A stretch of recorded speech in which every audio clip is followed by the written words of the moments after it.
For today's vocabulary, number one is delight. Delight is something that just makes you happy or satisfied or gives you pleasure, right?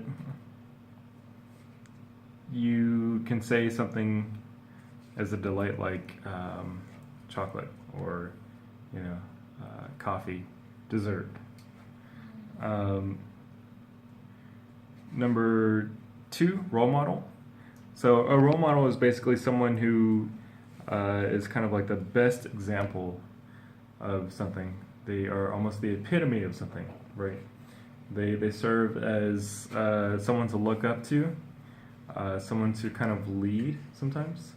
They are usually people that can be like teachers, older brothers and sisters, parents,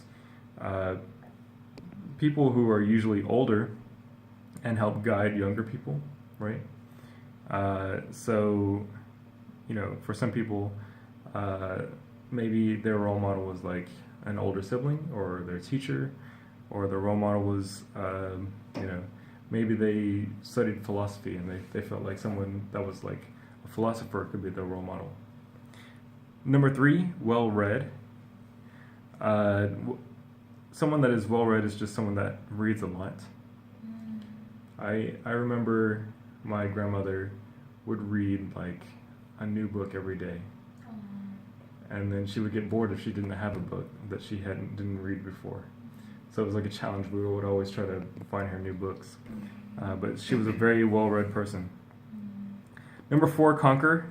Conquer is basically to try to win something. Usually when you use the word conquer, that means you absolutely dominate it. So, you might use this in historical terms when the Mongolians had conquered most of Asia, right? They had taken over. And last, number five, an aspiration is basically aspiration is something that you desire. It's like a goal that you want, right? Like, I have aspirations to be a scientist one day, or something like that. Try not to confuse that with inspiration.